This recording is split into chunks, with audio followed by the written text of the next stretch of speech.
Right,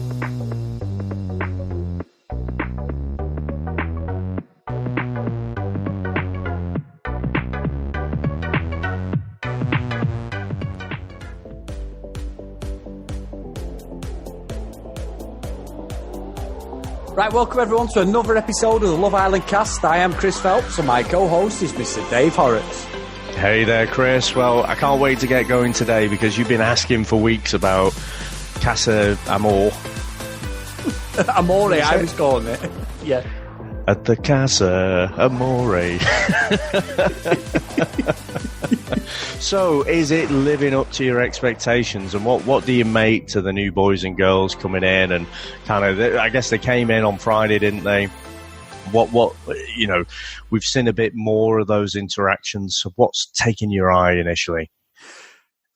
Three things more than anything. I called out Anna the other day for her double standards with Danny, but I'm not a big fan of Jordan, and he's doing the same thing in the normal villa. So fair fucks them both. If they want to go get with someone else, I was really gunning for Anna, but I'm not now. There seems to be a genuine connection with this Ovie guy.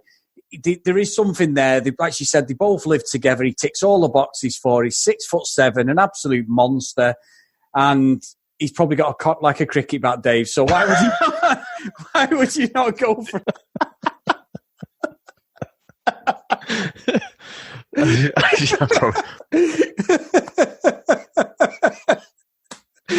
Fucking thrown up. So I think they are a match made in hell. Probably heaven. But Jordan's doing a bit of grafting himself, and I love this line that he's not putting on his new grafting shoes. He's just slipping on his old ones, which made absolutely no fucking sense. So I don't know whether you want to start there, Dave. Let's go there because, I mean, I'm with you. I don't like the holier than thou approach, you know, and the way they've attacked, you know, the girls. They've ganged up on initially when Maura came into the villa. They attacked her. They then were attacking Danny. And then, you know, they've kind of ostracized Lucy as well. So I don't like Anna at all. But I'm not going to really hold anything against her for this new relationship here because I think I'm seeing it on a similar way to you. I mean, even before they had their first conversation, you looked at the boys coming in and I looked at Ovie and I'm like, having heard for the last few weeks Anna talk about, you know, what her type is, it's like they made him in a lab. Yeah. You know, and it's the producers are almost fucking with us, aren't they? Because it's like he's just everything that she's talked about. So, you know, it is absolutely nailed on. Now, I said at the time when she paired up with Jordan, she only really did that because she thought she was out of the villa. You know, she didn't even, on that initial pair up, she didn't step forward for anyone. So I think, you know, her and Maura, they thought they were out the villa. So it was like, fuck, I need to step up my game here. I should actually get with someone or else I'm going to go home next week. She said herself tonight that out of Tom and Jordan, she got on with Jordan the best. And I think it was. I think she was just settling for the best of the available bunch. And I think one of the tweets said that, didn't they? So, yeah, I think I could see her and Ovie not going the distance, as say, but, you know, they've got that initial connection. So it's, as in Anna's words, Jordan who. Yeah, and if they want to do that, go for it. Like I say, I'm not a fan of Jordan, so let him do it, Dave. Completely shows that, like you said, they were just settling to stay in the villa, so sort of exposed each other, really. But like Anna looks like potentially she could get seriously hurt by this Ovie guy if he actually stays in, if his head's turned. So he needs a way into the villa. He's really serious, though, isn't he? I mean, again, they absolutely have that initial connection. And I didn't get the thing about, oh, you know, he's a Londoner and, you know, it's just easier to talk to other Londoners. And it's like, I don't really get that. You know, what are you talking about? You talking about the fucking tube? Oh, yeah, fucking that place by the Piccadilly line. That's fucking great, that is. Does it really fucking matter? Not really. I mean, the only thing I think you'd argue with somebody from up north is whether it's a barm cake or a roll, but that's a totally separate argument, Dave. Or whether you have gravy on your chips or not. But other than that, I think we're good now up here in the north. And it's just a weird justification from her. But if it's making her happy, and I will be completely honest, they are the two people, as much as it pains me to say it, that look like they actually have a genuine connection that isn't forced for the show, Dave. It just looks like it's intense. He really has come in there. He likes what he sees of Anna. She likes him. And like I say, he's got the body of an Adonis and he's an absolute machine. So why wouldn't she go for him? And the personalities click. So I will be honest and say they're probably the two now that look like they've got the nice bit of chemistry. And I think that's going to excel. I think he's going to be here for the duration, this Ovie. Yeah, I think so. And like I say, she's gone on from day one about someone who's tall. She always puts the over, pronunciates the L, tall. Anyone who can pat Peter Crouch on the head is got to be tall enough. They don't make them taller than that, So I think it'll be interesting to see where that one goes. Yeah, exactly. Now, what did you make to Samora and Denon? I don't know. I can't say I was totally convinced by him, Dave. I think he just did a bit of a Tom on her, did he? He told her what she wanted to hear and just put it on her, and she reciprocated. Now, I like Maura. I like the brashness of her, the upfrontness of her. I've called her out a few times for some of the daft things she's done, but she wears her heart on her sleeve. And I think, for me, she's like Amber from a sort of self-centered position where it's always got to be about her and it's her position means that she's always correct. But with Maura, she just tells it how she sees it. And I think she is dead genuine, but I wasn't buying it. I'm not completely convinced by it at all. I'm really not. I know she said he's a great kiss. Well, I'm not going to tell him that. That's great. But let's be honest. We've seen her say this. She's doing a bit of a Tommy. This is about the fourth person she said it about in the space of about 2 weeks, and not calling her out because she's flicking from one person to another. But we've heard the same spiel. So I'm going to reserve judgment because I'm sure if someone else comes in and shows a bit of interest, she's going to be all over them.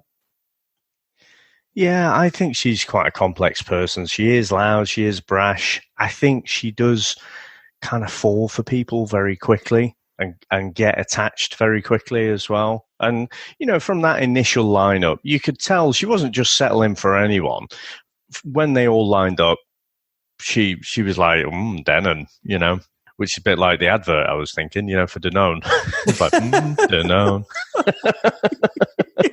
Fucking hell, Dave, if you say so. That's an old callback, that one. They still do it now. I haven't heard it for a while, but I haven't. Not since 98. Not like Fairy Liquid. Yeah. But, I was interested because, he announced himself. He's a footballer from Watford. So I was thinking, I've never heard of you. And surely, no one, if you're any good, what are you doing on Love Island?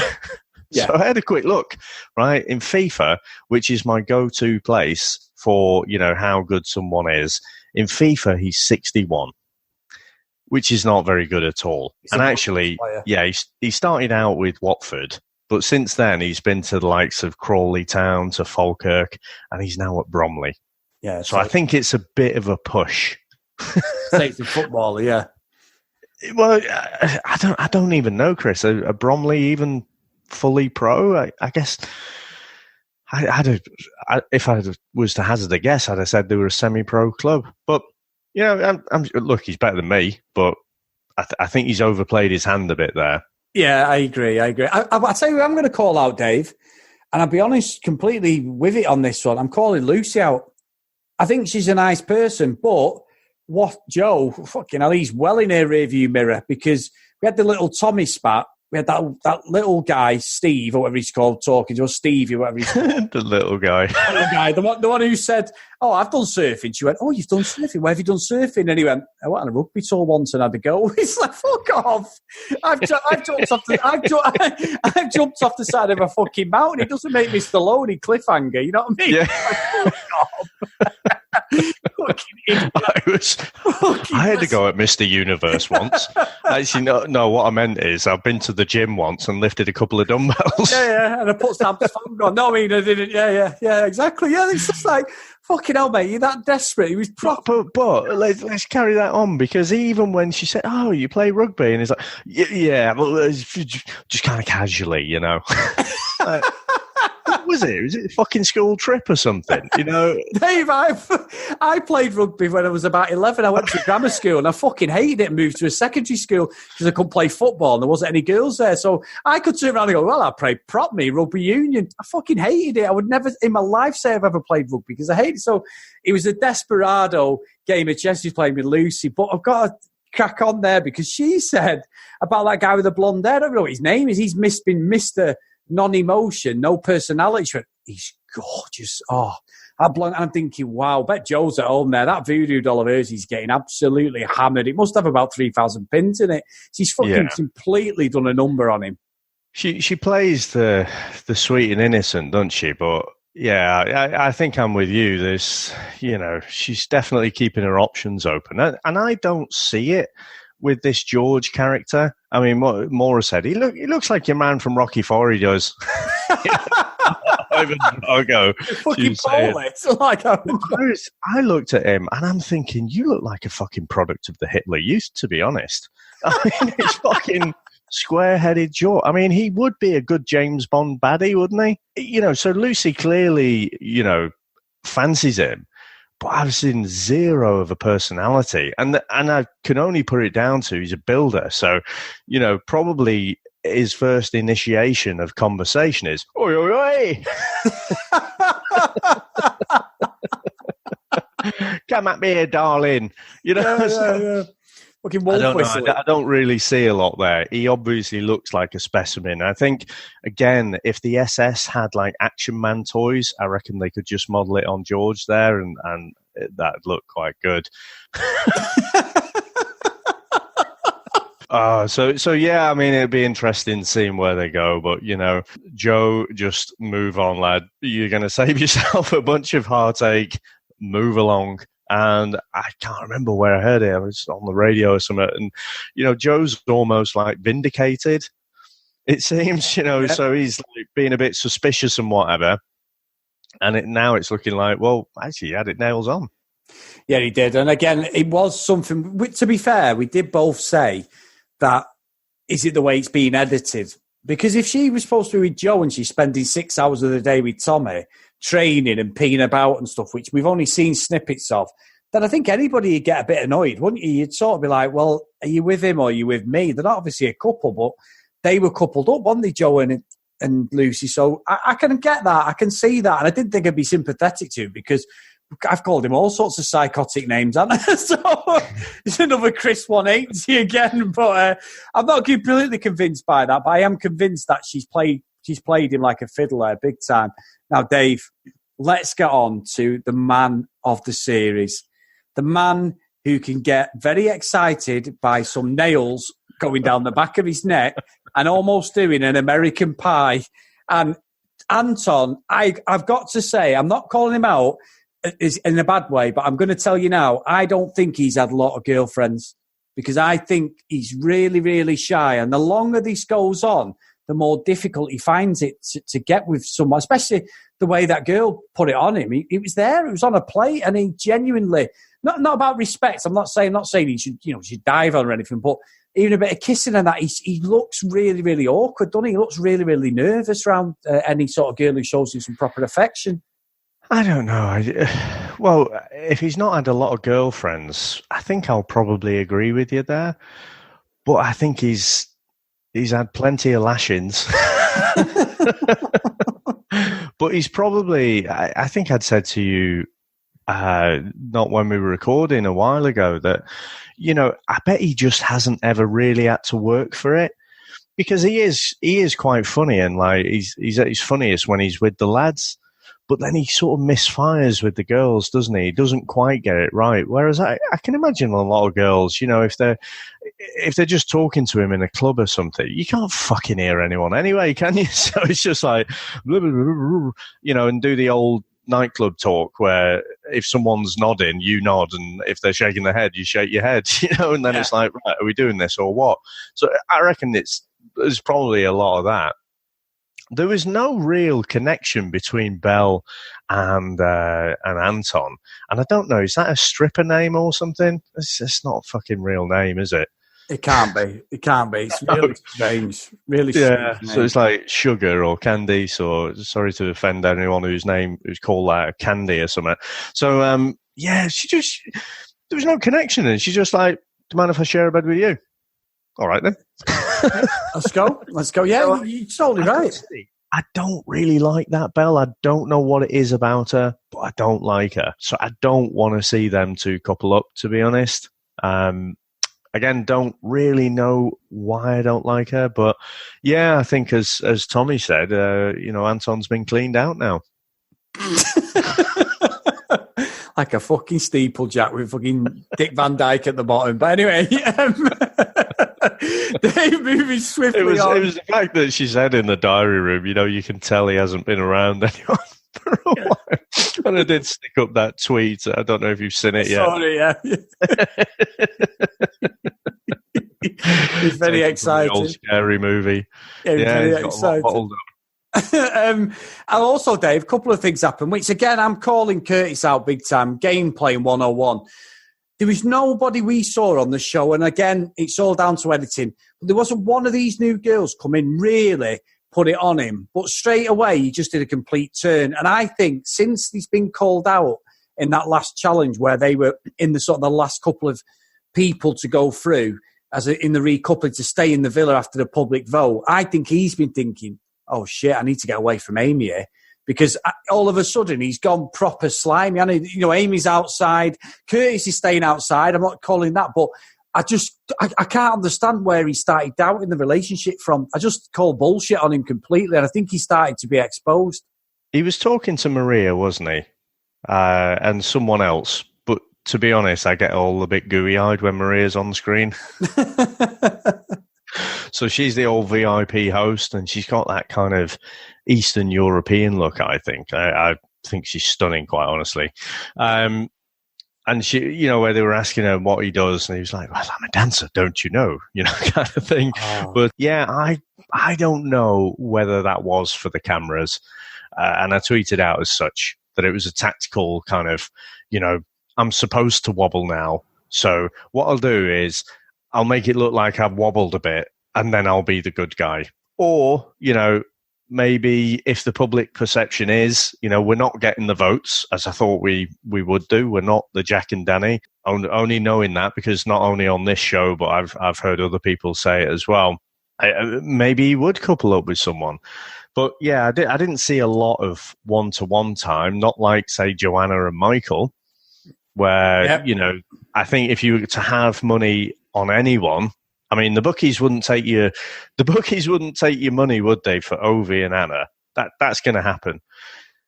Michael, I think he's had a bit of abuse, quite a lot of abuse, actually. I could see on Twitter tonight, a lot of the particularly female accounts are really not happy with Michael.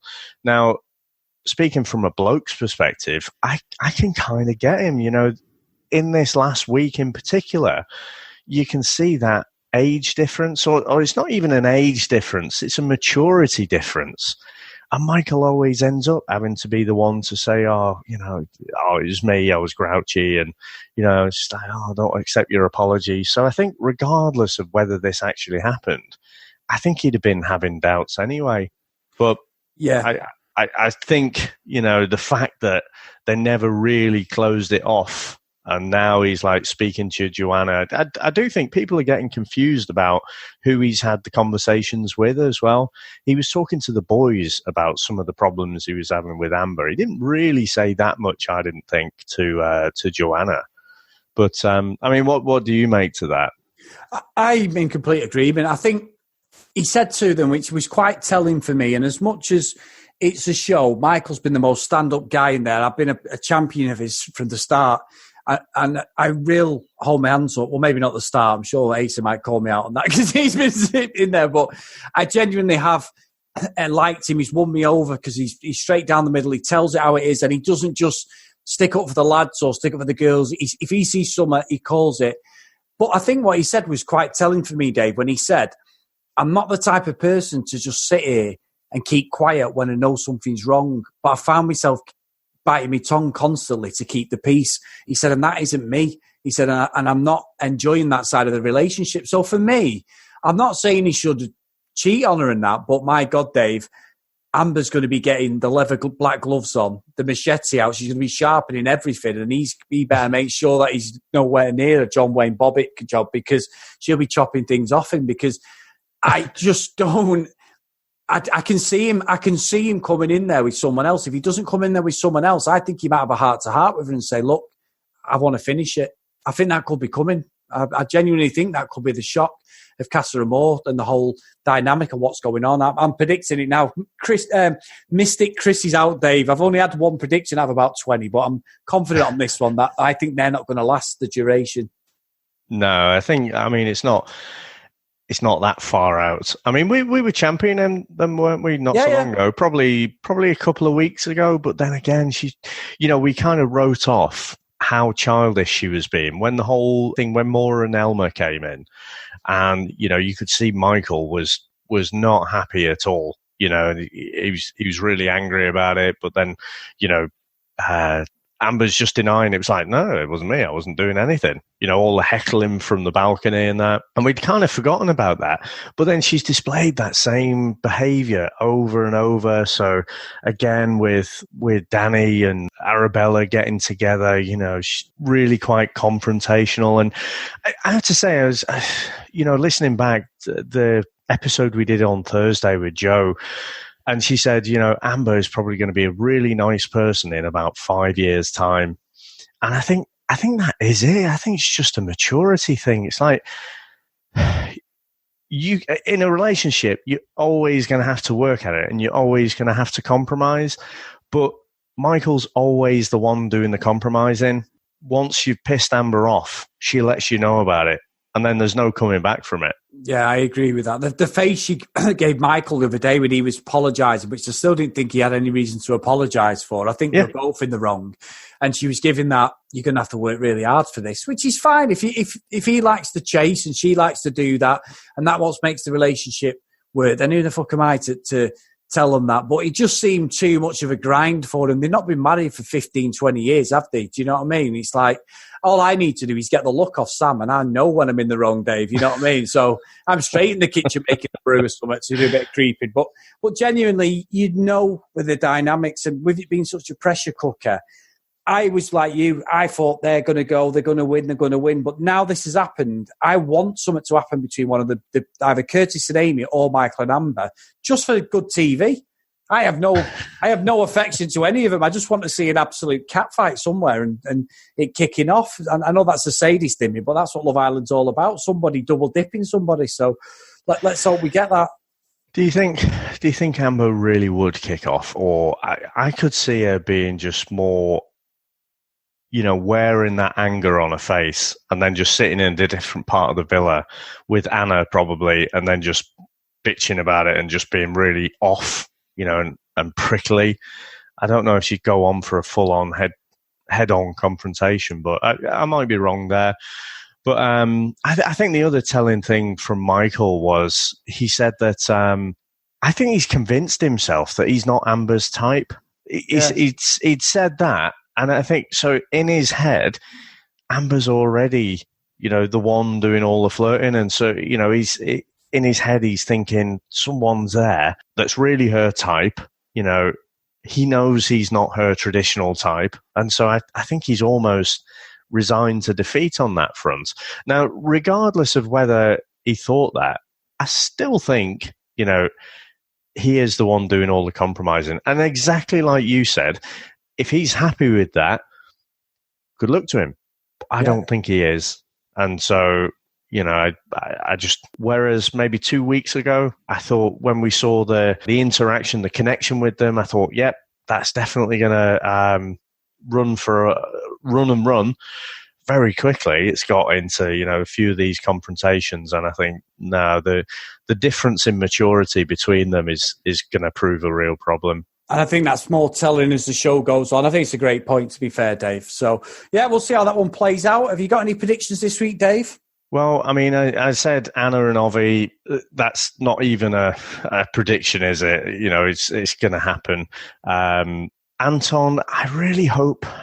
I think the lad's confidence, I think, is not rock bottom, but it's taken a real beating. So I hope I'm wrong, but I think he's just going to settle for Belle. I don't think he should. I think he can do better with that. But I tell you what a legend again. You know, Nabila asks, you know, who do you think are the three most attractive girls in this villa? You know, sat with her. She's asked the question and sat with two other girls. And he mentions three that are not the person who's asked the original question. Sam said to me, she went, message Dave, pull out the finger. He said the same thing. She said, that's why he's not getting anything, because he told the three girls he liked three ones who sat with him. She's like, what a dick, you know. It's just no, it was worse than that. Two of them were sat there, but it wasn't the girl who asked the question. It just made it worse. It's just, you know, and it would have been funny if she'd have gone, all right, what about the top five then? And he'd have named another couple. All right, what about the next? How many is there? Six in there. 2, 3. Yeah, she's not even in the top 5. She's not in the top 5.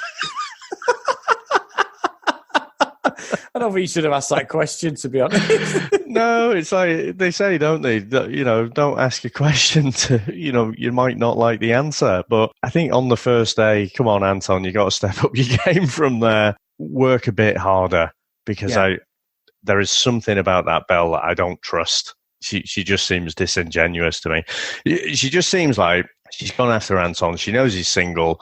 She's given him a hand shandy on the first night, and then allegedly, no, he can do better than that. Yeah, that's a fair point. Now, if you want to get in contact with the show, you can catch us on Twitter at Love Island Cast, or if you want to email the show, it's the loveislandcast@gmail.com. Another great episode. Great to have you back, Dave, and another week of absolute carnage in the Love Island villa. The only thing I'd say, Chris, is if you have made it to the end of this podcast and you want to hear a bit more of myself and Chris, so we've got a bit of a clog up of various podcasts that we're on this week. So we mentioned there's the VHS Strikes Back. If you get across to that, we talk all about Back to the Future, that first movie. There's the Comics in Motion podcast as well, where we go through Toy Story 4. We absolutely love that. Spoiler. And also, we're all, again, our second part of our conversation with Mike Burton. We're on the Genuine Chit Chat podcast. Again, a slightly more serious thing. We're going to a bit of politics of all things. But yeah, it was just kept flying off on tangents and what have you. So, yeah, if you want to, go ahead and give those a listen. So, Chris, how are you going to finish us off? Well, Dave, if it's anything like Belle, it won't take me very long. So, see you next time, guys. Bye.